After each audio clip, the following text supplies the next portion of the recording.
Kalau itu adalah golongan pejuang-pejuang nafkah di Genzi, kita fasilitasi dan saya kira sudah dihitung kayak kita kantor sewa, coworking gratis dan minumnya lah ya supaya mereka fokus dalam produktivitas kerjanya kira-kira begitu. Sebenarnya ini kegiatan cek kesehatan dan pengobatan gratis buat masyarakat yang kita lakukan, yang rencananya memang ada di puluhan titik di wilayah daerah khusus Jakarta.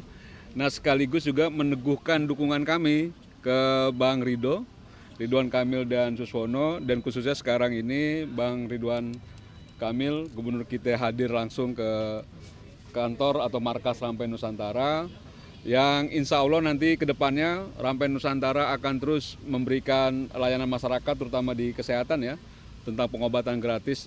Karena menurut kami kalau Bang Ridwan Kamil jadi gubernur Jakarta nanti sudah membangun kotanya maju pesat, warganya juga harus sehat. Itu aja sih sebenarnya. Dan kami ucapkan terima kasih Bang Ridwan Kamil sudah hadir. Ya Bang Emil, mungkin ada arahan khusus untuk Rampai Nusantara? Kita dulu nyari angle-nya yang panas. Ini silo turun mantul. Ya rekan-rekan media, alhamdulillah setiap hari ada belusukan, ada kunjungan, ada temu warga, ada deklarasi. Ini satu dari sekian jenis ekspresi betapa yang mendukung pasangan Ridho ini kan banyak sekali ya. Bahkan ada beberapa yang langsung bergerak, tidak deklarasi, tidak masalah.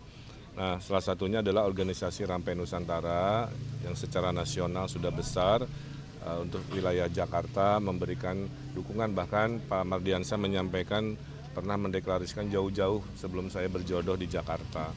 Saya haturkan terima kasih, salah satu program sosialisasinya sambil menolong masyarakat ya dalam bentuk yang namanya pengobatan gratis. Mudah-mudahan di sisa 5-6 minggu ini sosialisasi dari organisasi ini bisa menguatkan kekuatan Ridho sehingga kita berdoa mudah-mudahan bisa menang dan mudah-mudahan menangnya juga satu putaran. Amin. Saya kira itu dan saya diberi jaket ya. Di lemari banyak sekali jaket berbagai deklarasi, ini salah satu yang paling keren. Lain-lain. Kemarin kan ada rencana mau bikin kartu pramu untuk para generasi Ya. Gen Z yang belum dapat pekerjaan. Mungkin bisa diceritain sedikit konsepnya itu bagaimana? Bukan gini. Jadi kartu-kartuan ini kan jumlahnya banyak, tuh ada KJP Plus, ya, ada kartu kesehatan, kartu disabilitas, kartu anak dan lain-lain ya. Ditambahi lagi namanya kartu anak yatim, gitu kan. Kemudian juga kartu petugas rumah ibadah, ya, kayak marbot di masjid atau ya petugas di gereja. Kan dompetnya kan nggak cukup, betul? Kalau 7 kartu atau kebanyakan, maka di era digital seperti ini kartunya cukup satu. Tapi kalau nanti di scan, di dalamnya ada fitur-fitur sesuai dengan haknya. Misalkan kalau dia disabilitas dan yatim kan nggak usah pegang 2 kartu, cukup di tap itu keluar statusnya dia seperti apa. Inilah kemudahan yang akan dihadirkan di era Jakarta menuju kota digital, membuat semua urusan dibikin sesingkat mungkin. Kang menyambut debat semalam kan Kang Emil sempat memberikan satu program baru nih, coworking space yang gratis. Kang ini nantinya dibuatnya di mana sih, targetnya berapa titik dan mungkin Ya nanti titiknya akan kita tentukan. Jadi gini, Gen Z ini adalah generasi yang paling adaptif terhadap work from anywhere, betul? Orang tuanya mah tetap 9 to 5 di kantoran. Ini Gen Z-nya ini senangnya work from anywhere atau work from cafe dan lain sebagainya. Itu biayanya para individual entrepreneur ini agak kerepotan curhat ke saya kan, karena harus nyewa coworking, sejamnya berapa, terus tidak ngopi, tidak kerja, apa istilahnya tuh ya, kira-kira dikalikan berapa cangkir kopi cukup membebani. Ya sudah, kalau itu adalah golongan pejuang-pejuang nafkah di Gen Z, kita fasilitasi dan saya kira sudah dihitung kayak kita kantor sewa, coworking gratis dan minumnya lah ya supaya mereka fokus dalam produktivitas kerjanya, kira-kira begitu. terpisah dari anggaran RT RW 200 juta Itu nggak ada urusan. Kalau itu mah urusan wilayah namanya. Kalau ini adalah keberpihakan berdasarkan bukan gender, berdasarkan demografi usia. Kang, rencananya berapa titik, Kang? Ya sebanyak-banyaknya. Kan masih soal debat semalam, Kang. Kan setelah itu Pak Mardhani bilang bahwa debat Ahok Anies itu lebih seru ketimbang debat tadi malam, Kang. Karena katanya belum lepas nih, dan bahkan ada beberapa yang bilang Kang Emil dan Pak Suswono itu terlalu formal, gimana, Kang? Ya saya cuma menyampaikan debat itu kan bukan ring tinju ya. Jadi yang penting tuh pesan sampai. Pesan sampai itu bisa dengan cara kalem atau cara teriak-teriak. Kalau itu mah kepribadian dari paslonnya. Saya gayanya nggak bisa teriak-teriak kenceng.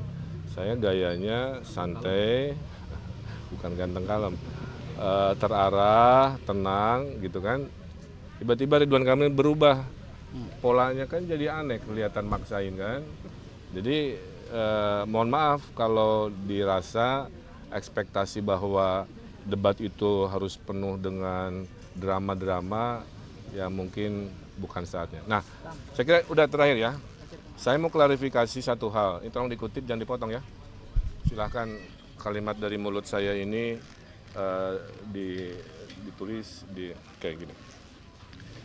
Saya mendapatkan berita ya yang memang dalam pemilu ini selalu hadir namanya hoax, selalu hadir namanya salah tafsir, selalu hadir salah persepsi yang diviralkan.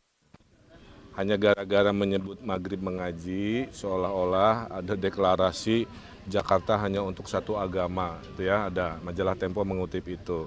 Saya sampaikan satu hal, Jakarta adalah representasi Indonesia. Indonesia adalah Pancasila. Tuh. Maka setiap pemimpin harus menjunjung tinggi Pancasila.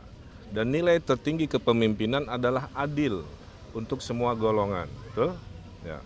Oleh karena itu, program-program semuanya harus adil merata ke semua golongan. Satu-satunya pasangan boleh cek di KPU yang menuliskan visi misinya ada tulisan manusia Pancasila hanya pasangan Ridho. Itu artinya kami sangat komit bahwa landasan berpikir pasangan Ridho pasti dasarnya hanya satu yang namanya Pancasila. Yang namanya program Maghrib Mengaji adalah programnya Pak Anies Baswedan. Oke. Yang waktu kita belusukan ada aspirasi untuk disempurnakan dan dilanjutkan. Maka saya sebagai calon gubernur yang sudah komit bahwa yang baik-baik dari pemimpin sebelumnya akan dilanjutkan, ya termasuk Maghrib Mengaji. Cuman akan disempurnakan supaya golongan agama lain yang setara pengkajian kitab atau apa, kita kasih fasilitasi juga. Saya datang lagi ke tempat lain, ada yang bilang, Pak, program Pak Ahok yang umrohkan marbot dihidupkan lagi. Saya bilang, mantap, kita akan laksanakan. Tapi jangan hanya agama Islam, saya bilang. Nanti yang petugas gereja, kalau pengen ke Vatikan, kita fasilitasi oleh sebuah acara. Okay? Agama lain atau pengen ke Yerusalem, silahkan. Atau agama lain pengen ke tempat suci lain, kita fasilitasi. Itulah rasa adil kami yang harus dipahami. Jadi gubernur Jakarta pastilah kami berdiri di tengah-tengah. Saya kira kurang lebih itu klarifikasinya ya, bahwa kami melanjutkan apa yang sudah dikerjakan, hanya disempurnakan dan lebih adilkan. Waktu saya wali kota gubernur, Bapak Ibu, ya, saya memberesi banyak izin-izin rumah ibadah non-muslim di Bekasi, di Bandung bersama Pak Bima Arya, Gereja Yasmin di Bogor, itu juga adalah komitmen yang sudah dilakukan. Membiayai paduan suara Katolik setahun sekali, itu juga kita lakukan. Kunjungan ke rumah-rumah ibadah untuk mendamaikan, memberikan rasa aman juga dilakukan. Itulah contoh bahwa apa yang sudah dikerjakan tetap akan kami kerjakan. Mohon warga Jakarta jangan termakan oleh komen-komen atau hal-hal yang memecah belah harmonisan kita, khususnya di musim pemilu yang penuh dengan kecurigaan. Saya kira itu. Terima kasih, hatur nuhun. Assalamualaikum.